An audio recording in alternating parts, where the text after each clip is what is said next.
and welcome to the Pipistrello Spoilercast and Review. I'm your host, Dan Video Games, and with me is Bob. Walk the dog. And Chris Wolfhard. Round the world. We're here to talk about the Zelda-like top-down Game Boy Advance-inspired game Pipistrello and the Cursed Yo-Yo. If you haven't played it before, it's quite delightful and possibly flew under your radar. If you've never listened to one of these podcasts before, what we're going to do is at the very beginning give it our 2-sentence reviews followed by a guttural sound that lets you know how we feel about the game. After that, we're going to get into more and more of the mechanics, anecdotes, and other things in a dialogue with each other. And at the end, we will give it our summary reviews and scores out of 1 to 10. So let's get started. Chris Wolfhard, let me get your couple sentences and sound. Pipistrello and the Cursed Yo-Yo is one of the most delightful things that can happen to you. You just pick up a game, and it's a fantastic game. That happens so rarely. I'm going to give it a yay. Bob. Yeah, Pipistrello is really charming. It's also maybe harder than it should be. But other than that, I had a really good time. Woo! Pipistrello really lands exactly where it wants to with its GBA inspiration while making a Zelda that is 2D that feels like a 3D Zelda when it comes to complexity of dungeons. And I find it incredibly delightful and unique in this way. Also, here are 20 more enemies. Yippee! Yippee! It's crazy. I don't think I've played a single other Zelda-like game where it's like, this room is not a puzzle. It is, in fact, 3 waves of 20 guys. Yeah, and they'll do that not just in dungeons. Sometimes they'll be the open world. It's like, hey, I know you just thought you were coming out here to get an extra heart piece, but... Not today, mister. Yeah, what if there were 20 dudes? What if there are 20 fucking dudes? It's really fascinating because they give you so many abilities to deal with combat, but they don't give you sub-weapons like they would in a Zelda. They don't give you items. No, instead you have like the special moves, but you can only have one of them equipped at a time, which I found a little weird. It's like, well, I'm going to have the parry because that's the most versatile.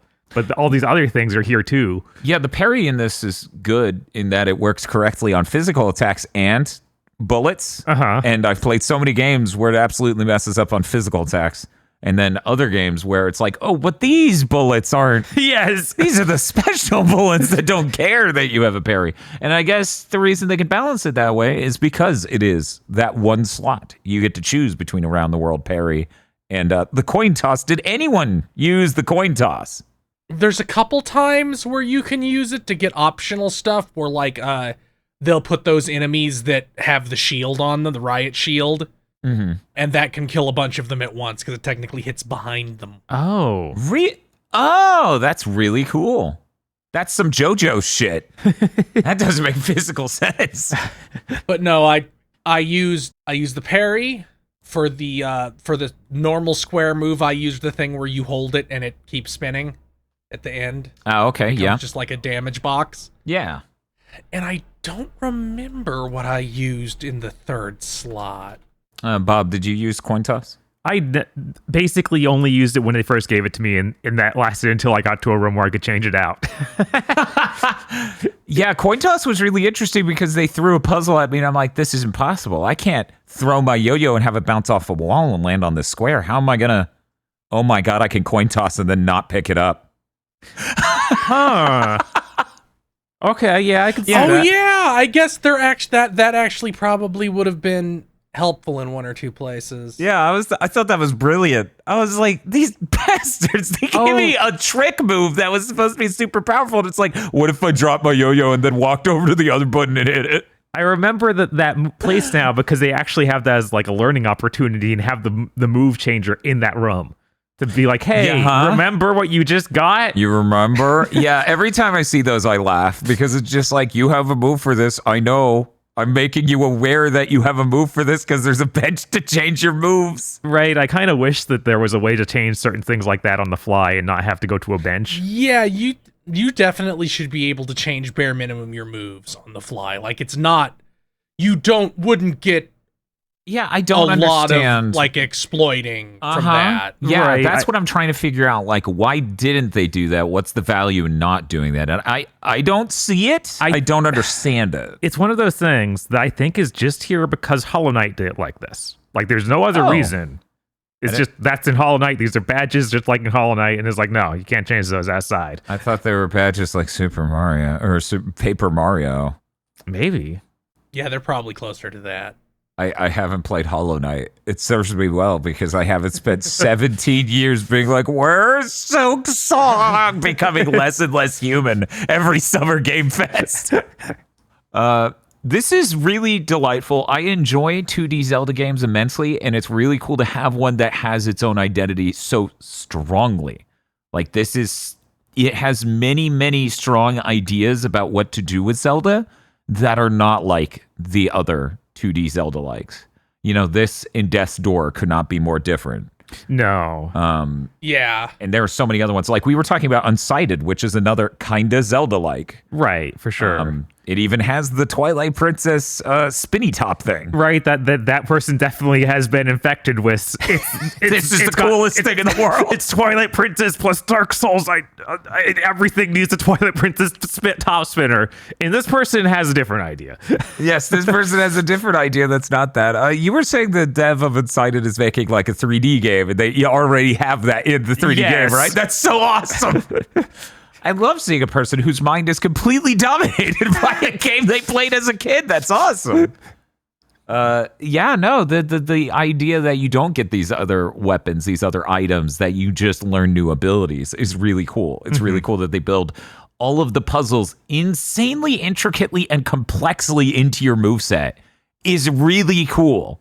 I appreciate that they broke the flow of the game up into chunks, so that way the next chunks can actually integrate the moveset into the problems they present you with, you know? Yeah, it makes the game non-linear still, and has like a distinct cutoff for when it is non-linear, which is always neat. You don't have to go through the dungeon in a set order like you do in most Zelda games. Yeah, and that's really cool. It's really great. Also, the overworld is absolutely massive in this. It's so intricate because it also has the sewer. Pretty big. Mm-hmm. Yeah, the sewer is a lot. It feels like 2 overlapped maps, and that's really neat. Yeah, and they have so many rewards. And like, you can get the thing that lets you equip more badges. You can get blueprints for badges, or you can get health ups. So it's just tons and tons of rewards on the overworld. I do wish that the heart pieces didn't require, what is it, 7 or 8? 8. It's twice 8. as many as a normal Zelda. It should be, I think your life cap's at 10. Uh-huh. You get 2 rows of 5. It should have been 12, and then they could have it be 6. Yeah, that would have been nice. That would have been... 8 is grueling. And then it's only 2 of the BP Badge, the bad point ups. Yeah. Which is really feels even too forgiving to a certain point. It was like, oh, now after I got to the second half of the game, it was like, I'm dumping a ton of these on you. Yeah, I kind of agree with what you said in the opening, Bob, of maybe this game's a little overtuned. Like, maybe it should lighten up just a little. Because I don't know, when I sit here and like, this isn't to Doom posts, but I sit here and wonder why more people don't care about Pipistrello, because I think it's an excellent quality game. I just wonder if some people are frustrated by the difficulty of combat because it's so combat heavy. It is. What? And it also, the way the power-up system works is you go to a guy and you go in debt to him and he gives you a detriment in the power-up. So you're always playing with some detriment if you want to make progress, like overall making your character more powerful. It's true. Which did make me feel weakened. And maybe I might have stopped after getting roughly half of those, because it's like, this doesn't seem good enough to... I understand that I should have done that, but my brain didn't let me. It was like, if that means I'm not getting anything, like I'm not building towards something. I need to be building towards something, or else I feel like I'm doing it wrong. I got the top tier skill on the bottom branches. Yes, that is the one I got also, and I used all the diamonds I had found to scam just your way get to it that pretty much instantly. Yeah. Yeah. There's also things in each area that I think can do it. Like one of the guys there's like a guy who takes $1,000 from you if you give it to him, and then he's like, it was just a test, here, have it back, and then that will make half of it go into the debt. And I think you can also do that at the betting counter in the sports dungeon. Huh, yeah, that would have worked. Yeah, I had that happen one time, just through the story of like one of the guys who gives you a power does that. I didn't realize there were ways to redo something like that, which would have helped. But I did end up getting all but one power. Wow. Yeah, I didn't get that until like after beating the game. Even I got all but 2 powers, but I know I beat the game. Oh wow. Yeah, no, I only ended up with about, I would estimate 75% of them because I didn't go on the topmost branch and I only did a little of the middle. Yeah, I didn't much either. That is. So I made them all go halfway. Okay. And then I didn't really do. Yeah, that second half of the skill tree is definitely a lot more heavy on the detriments. It's like, hey, I'm going to take half your BP and take 5 health points from you. It's like, well, that sucks. Yeah, I wish you wouldn't, actually. That would be great if you didn't do that. Yeah, so the balancing and scaling like that, the mixed emotions of how upgrades work in this, I feel like that's the only explanation. But, there is the other thing, and maybe just people don't know. Just literally people don't know. That's what it feels like it has to be, because this game is so like delightful looking even. Like it's great art, and that usually is enough to grab people. Yeah, no, you play as a fantastic Bat Scrimblo. Right? What do people want? I don't know. It has the Pokemon horn trumpets. Yeah, it's got good music all the time. I think it just, like right now, it's never been harder for like a game to, especially an indie game, to like punch through into greater consciousness. Like I don't even think anything about the game put people off. I think they didn't know it existed at all. Maybe I need to go look at the marketing and just see if maybe something in it didn't explain what it was, like at all. I don't know if it has marketing, because it's like we watch all those events. It wasn't anywhere, and being anywhere would have helped. Even when they did like CNF Fest for it showed up this year and last year, and it didn't really show up on the front page or anything like that. That's crazy. Yeah, because a lot of times those do get spotlights for bigger games, and it's like, nah, never showed up there. I think me and Chris both ran into it on accident. I think this is the biggest game I've ever seen, the most polished, high quality game I've ever seen just slip past everyone. Everyone. Because to me, this is the same quality as countless other games people have been elated about not even that long ago. Yeah, this is at least as good as Shovel Knight. Yeah, I would say it's up there. I would say it's really up there. Like this is in the very tippity top tier of indie games, I think. I really think this is a really great game and more people should be paying attention to it. I'm just absolutely confused by this situation to the point of like, maybe we should stream it even though we've already beaten it. I mean, maybe people need to see it and be like, yo, Bat Scrimblo. We can even pretend it's its own summer game fest that we're doing. It's like, whoa, check out the games you literally missed direct. Yeah, it's got Bat Scrimblo. It's got a whole bunch of jokes about the state of the world. Yep. And you deliver capitalism. And you deliver burgers. You do deliver burgers. Which I found very funny that it's like, just get in the taxi. Yes.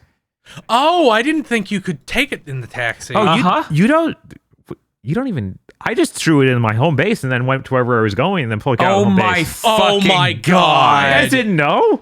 You could do that with any item. I carried it the whole way. Yeah, you could do it. It's any item in there. Another playthrough demanded. This changes everything. God, I could have done that with the diamonds. Yes. Yeah, that's what you do with the diamonds. Oh, yeah, that's what I did with the diamonds. I'm so upset. Did anybody figure out what the fuck's going on with the popcorn? I actually I think I ran a trophy for what the popcorn does. Okay, you're supposed to use the popcorn to have the chickens attack you and kill stuff around you. Oh. But there's always like an NPC nearby saying they want popcorn. That's so unintuitive. Yeah, I know, right? I had to stop myself from 100%ing this game. I was so far into getting literally everything in the game, and I'm like, wait, why am I doing like I had a fun time with this game, and most of me trying to do this now is staring at a map and going, fucking, I don't know. Yeah, I didn't have as strong of an urge to go do everything in the world as I do with a lot of Zelda games, but I did go back today and was like, Well, there's this big blank spot on the map, and I found a refight with one of the bosses, like the slime boss, just came back. Really? Yes, I've also found that. I wonder. He's in like a bonus dungeon. Mm-hmm. It's a tiny dungeon compared to the other ones, but yeah, I don't think there's more like that. I'm pretty sure I went into every single screen in this game. Okay, Bob, I'm going to assume here that the reason you didn't 100% this or have as much of an urge to as other Zelda games is this does not have a digging mini game. Where you take a shovel and have to dig things up really fast in order to get a heart container. That's not what I was missing. Oh, okay. I think the walk the dog thing is absolutely brilliant in that it is the substitute for the Pegasus boots, but it is now also a proper attack and a puzzle element. Mm-hmm. Like a good puzzle element. It's actually got lots of interesting puzzles designed around it. That's really smart.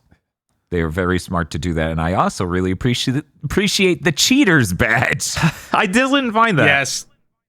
That's hilarious to just be like, whatever, just walk wherever you just fucking go turn.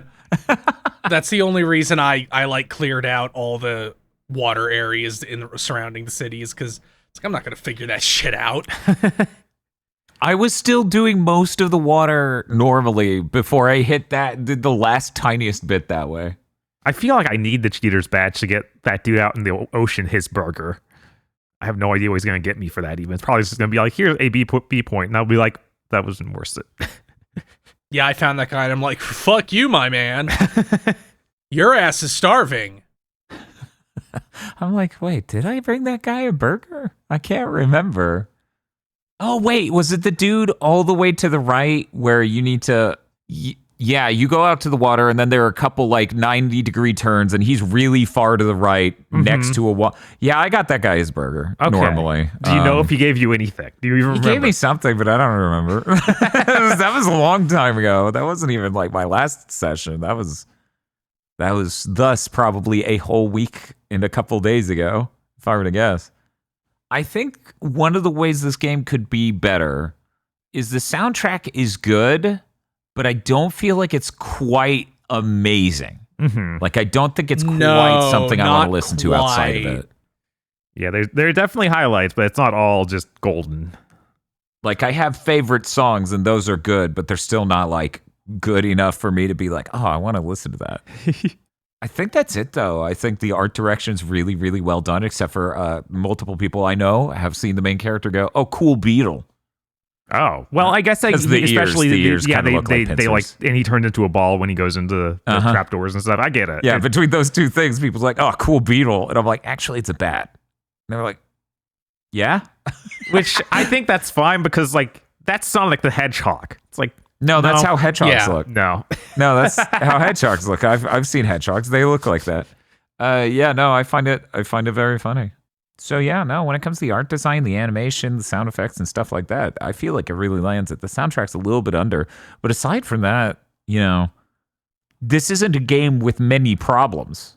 Yeah, I'd say that one of the things I wish that it had is a button to lock me in the direction I'm looking, so I could walk around and always be looking to the left or something like that. Yeah, that's fair. There are enough shoulder buttons. Yeah, it feels like so many buttons are just unused, and that would make the game so much more easy control. I found myself missing enemies so frequently because I was my whole idea was to jump backwards, dodge this, and look at him and attack. But somehow that didn't end up happening. So we're now attacking to the left and missing him completely. I appreciate at least they give you the dotted line to let you know exactly where you're throwing it and the square to know where the UFO ability will land. Because you can cheese the UFO ability into going further by standing at the very edge of a ledge and then tapping just slightly forward, and it'll put it one square further, which lets you get some solutions to some problems that maybe you shouldn't have. It feels a lot like it just has a lot of different options. You can get through things a lot of different ways. Mm-hmm. Yeah, they definitely are. We gave you a huge tool set, so by the time you're in the second, near the end of the game, there's probably 2 solutions to every puzzle at least. And a lot of them turn out surprisingly similar to panicking and slamming your yo-yo against the wall to just not fall. Yes. Yes, I did that quite a lot. But I did the I did the sports arena before I did the con, and having the wall slide ability just makes the con so much easier. You can just ignore entire rooms. Mm-hmm. Yeah, that's wall slide ability is really OP, which I appreciate. And that's probably the only way you're going to do that obstacle course without 15 hooks. Yeah, I wasn't able to do that. I got really upset trying to do it. It's once you here's what you really need to understand and what I had to figure out before I got it. Do the time trial and that on different runs. Yeah, no, I did the time trial, and then because after trying the hook thing for a little bit, I was like, this isn't working. And I was just getting very upset because I think the hooks are maybe the most half-baked mechanic in the game. Yeah, they're barely there. Yeah, they don't interact with the other mechanics very well either. Like, it's very strange to have to just deal with them and try and work around them while using the stuff like the jump in air and hitting the wall. It's kind of weird because you would think that would be like an early thing. You do, right? I would think the walk the dog thing would come later because it's so cool with what it can do and stuff, and that this would have been like baby's first dungeon mechanic is hooks. Yeah, when it showed up again late in the game, I was like, wasn't this in the very first level? And I might have been, I don't know. Like in the mansion. Maybe it was in the mansion. But I think they had like one hook back then, but I don't even remember if that's true. Because I feel like every other mechanic really does build off each other properly. Like, oh, you can do a walk a dog, you bounce off the wall, and then you can jump out of that, hit the wall with your yo-yo, bounce somewhere else, and then grab onto a wall. And it's like all of these interact properly, whereas the hooks are just there. And you showing out the UFO is like, that could start a chain of cool stuff, but you can't do something off of it, really. Yeah, the UFOs, before you have the wall ride, the UFOs are capable of many amazing things. But once you get the wall ride, it feels like the UFO is a very specific thing. Yeah, and I guess me and Chris both had the wall ride before the UFO. That would change my perception on it. Yeah, there was a couple points where I forgot the UFO move existed and was stymied for like 2 or 3 minutes from like, oh right, I have this UFO move. Yeah, I feel like a real thing this game makes you do, me at least, more than any game recently that wasn't specifically a puzzle game, is sit in a fucking room looking at a thing going, I suppose this is possible with what I have. Right? Like sometimes I'd sit in a room for like 3 minutes and just be like, but that's not, it's simply not possible. The game's like, why not, you stupid bastard? So there's one puzzle in the in the section of the map with the fast food mogul that I didn't figure out till the end of the game. Which one? I kept going, I can't do these rooms. Do I need something else? And then I got every ability and they didn't help. Then I figured out it's the only thing in the entire game that's like this. It's 2 buildings across the screen is 2 buildings, one on the left side, one on the right. Yeah. It's directly south of the arena. Yeah, I know what you're talking They're about. They're mirrors of each other. Uh-huh. So you move a thing in one room Fuck you. and it changes places in the other room. No. Yeah, I went there once. I was like, I don't get it. And then I came back like an hour later. I was like, oh. I kept expecting an ability to shoot the yo-yo upwards and have it come back down in a place or some weird diagonal thing. And I was like, I don't know. I beat the game and stared at it again after beating the game and went, how the hell do I not know what to do here? Oh, well. Did either of you leave town? Yes. Yes, I did. That's very funny. I was really hoping for an actual alternate ending instead of just, do you want to retry the room? I was like, it was pretty funny, though. There is something like an alternate ending. Oh, really? You get it by getting to the last room of the game where the final boss is before you have all 4 batteries. That's funny. Oh, you have to like sequence break. Not really sequence break, because I think you can do it as soon as you get the the move in the con, you can just go up there. Oh, really? I thought it required both moves. Huh. Yeah, well, you can get both moves. You can leave the dungeon. You can just fuck off. Yeah, you could just go up there without actually beating the dungeon. That's hilarious. Yeah, you get there and your aunt's like, we can't do anything. Why are you so stupid? And then there's like a dance number. like the hologram ant, like there's like 6 of them and they do like a dance number and then it tells you if you want to retry the room. That's really good. Holy shit. Oh, that's incredible. I'm trying to think if there's anything else I wanted to talk about with the game. I wish they the charge move where you show the yo-yo into a dude and it hits everyone in the room came earlier because that's the only time in which I actually felt like I could accomplish what they wanted me with the combat. I honestly liked the flurry attack more. Like, I absolutely undid the final boss with that. Yeah, I have to use the flurry for any bosses, but for when it wants to show a gigantic room of dudes at me, I need that other thing. And I really need it for, like, the arena. I messed with badges, so I was killing guys pretty quickly. I was going through most of the game with, like, -3 attack or something because of the systems in this game. Yeah, I just never took those options. Like, I took it one, and then on the top it was like, you get -4 attack and -3 health. It's $3,500, and I'm like, I'm not getting you. You're not good enough. Yeah, no, a lot of those powers are not good enough for what they ask. It also would have been nice if they, like, spelled out what the extra stuff that you get from getting that ability. It's like, oh, every special move gets an enhancement. And I was yeah. I want to know exactly what. Yeah, huh? Because I was doing some of the things and I'm like, I don't know what's different. Yeah, like I got the yo-yo, the flipping coin one we were talking about. Yeah, coin toss. Coin toss. Yeah. And I actually kept failing the tutorial for it because I already had that ability, and that ability causes an explosion where you do it. And I guess the regular version doesn't. No, it doesn't. So I kept being like, I killed the dude. Why didn't it count? It's like, well, you didn't hit him the way I wanted you to hit him. The thought of having that early is insane. I know that it makes walk the dog leave a fire. Yeah, and trail, I think. Around the world also does. There's a badge for those. Yeah, there's a badge that makes that also does it, but I don't think it makes you leave a fire when you do walk the dog. No, there's a separate badge for that. And that I don't have it if I don't have I knew that badge about the on. walk the dog badge. I don't think I have the around the world fire trail badge. I got that final unlock and it did it. Oh, the around the world. I was thinking the other thing where you show the yo-yo. Oh, yeah, no, not that one. Because there is a separate badge for that. Yeah, I know about that one too. What do they call that ability? But yeah.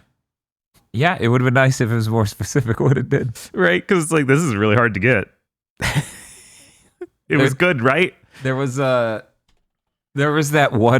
dude who's hiding behind a wall, and it's like, how are you going to kill him? To drop the wall to get the heart container next to him. And I'm like, I don't know.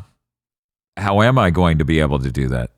And then I look it up online, and they're like, just have around the world with the fire trail and hit him through it, because elsewise around the world does no damage. Not really. Yes, I don't think. And I'm like, Jesus Christ, guys. Yeah, I actually didn't get that one because I couldn't figure out how to make walk the dog hit him like enough times. Yeah, no, it was insane. You could probably also get him with the coin flip explosion. I probably imagine. I didn't know. I didn't use the coin test after I got that. Because I mean, you've used it. Yeah, I used it with the explosion. The explosion seemed pretty cool. Okay, now imagine you used it and it didn't have the explosion. I would just be confused. Yep.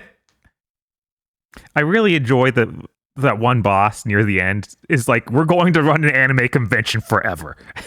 Yeah, that was pretty good. Because that's unhinged. That's fantastic.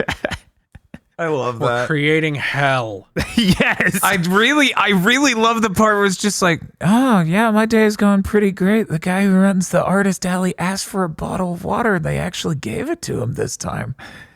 Like one bottle of water for everyone in the artist alley. Uh-huh. The artist alley in there is incredible because there's so many things like, oh my God, he's here. There's someone here to actually look at our artist alley. Thank God. Thank God. One customer. They shoved us in the back this year.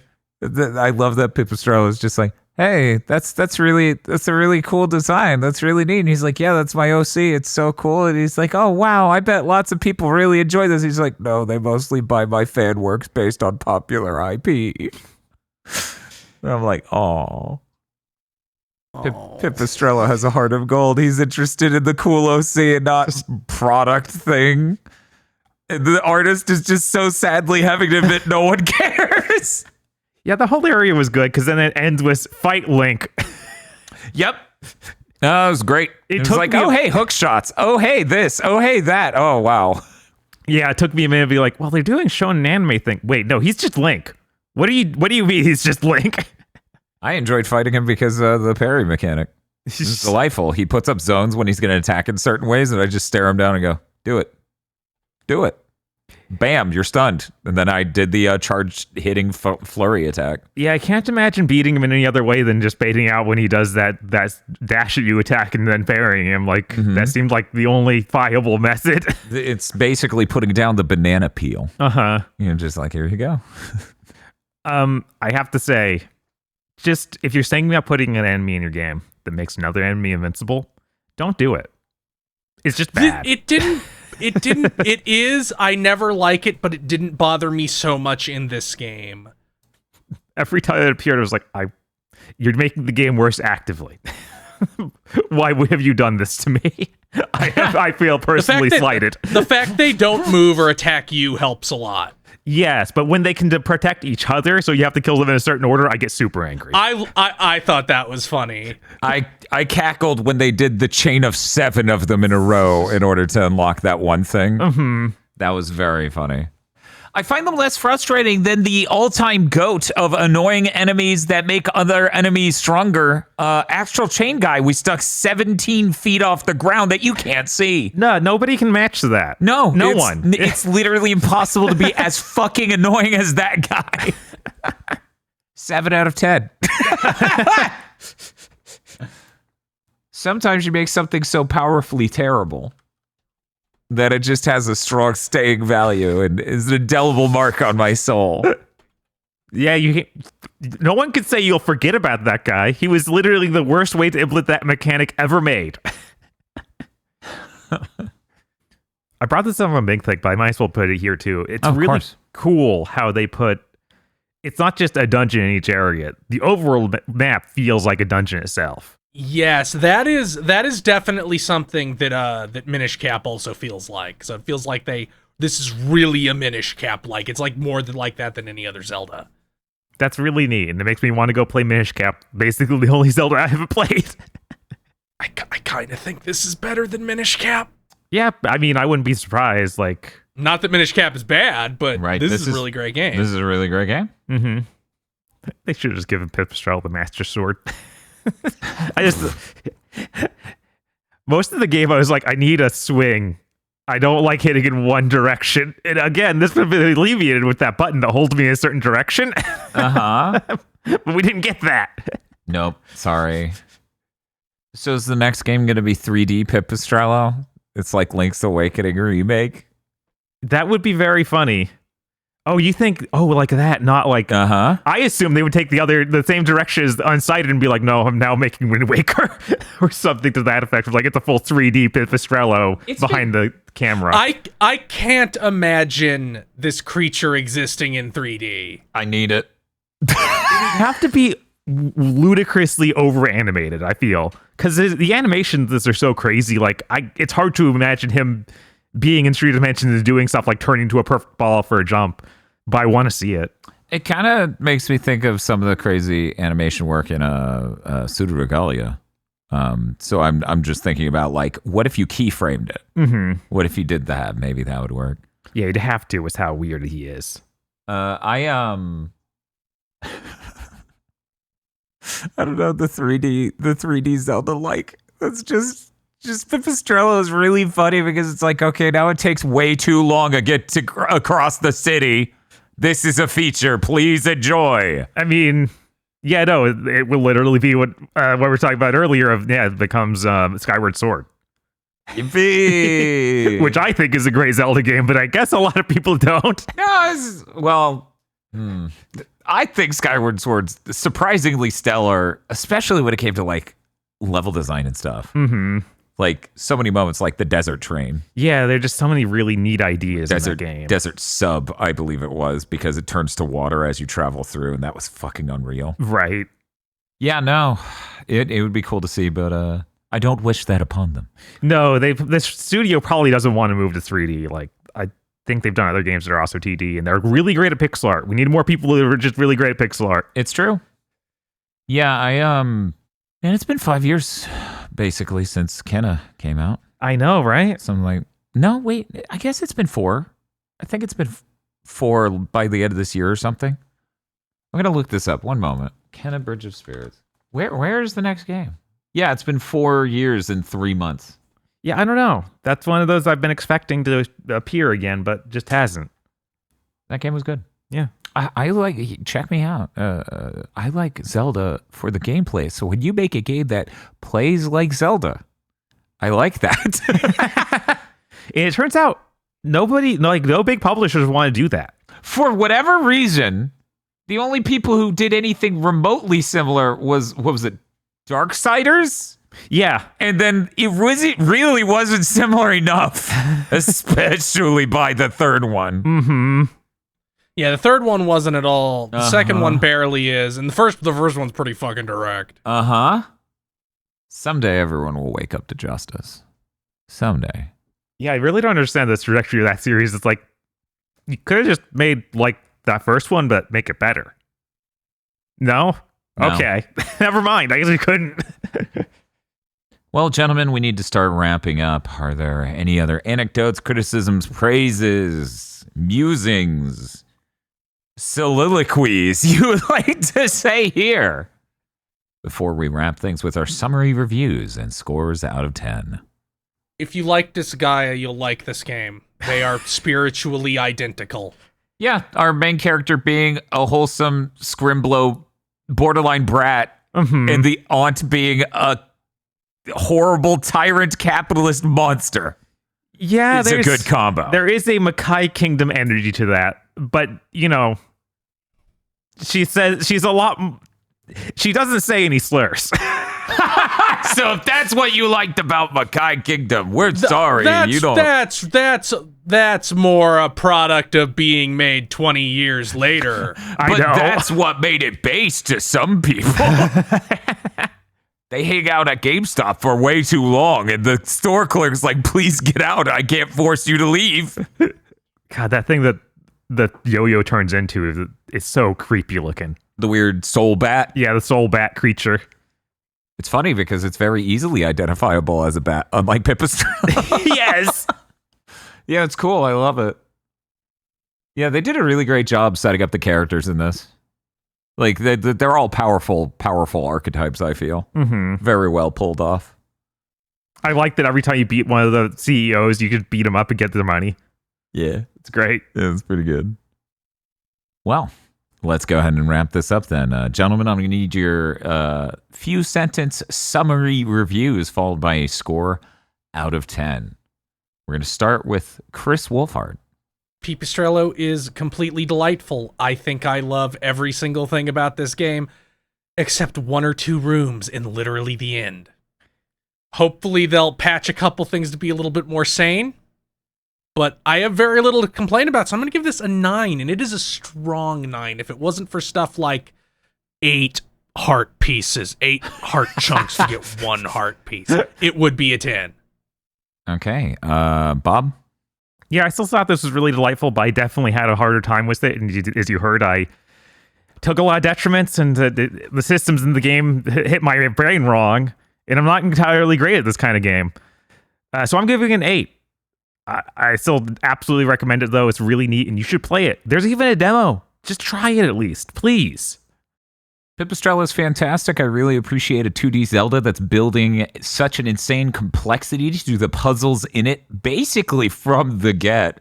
It's really cool. They thought of a lot of interesting ways to use the yo-yo, and they wrote a strong cast of characters and executed a beautiful, brilliant art style that so perfectly pays homage to the Game Boy Advance. I'm going to go ahead and give it the world's strongest 8. It is really great. And I will be thinking about it for quite a while after. Just like other games I gave an 8. Death's Door and Kenna Bridge of Spirits. These are all great games. You should play them all, motherfucker. That makes the average score for this game 8.333333333333333. I want to thank you for listening to the Spoilercast review. Again, there is a demo, and I'm going to throw a reminder here in again at the end. I technically got a code, but my 2 co-hosts did not. Bob, you played it on PS5? Yes. And you paid for it. And Chris, you played it on? PS5. And you paid for it. Okay. I played it on PC. PC version good. Cool. PC version very good. Very happy over that PC version. They did an excellent job. Anyways, thank you for listening to this. We have many other spoiler casts and reviews. Oh my God, when was the last time? What was the last game we did? We did Expedition 33. Oh, that was great. Yes, go listen to our Claire Obscure Expedition 33 review. Before that, it was a bunch of things that weren't games, but were game related. But Expedition 33, now that's a video game. The executive producers for this month's GigaBoots videos are Spaceman Spiff, Red Blaze 27, Brendan O'Sullivan, Cooper Tank, BN12, Rado, Virmvarm, and Matcha Bunny. Thank you very much to our executive producers, and also these guys. If you want to become an executive producer or normal patron, head on over to patreon.com/gigaboots today.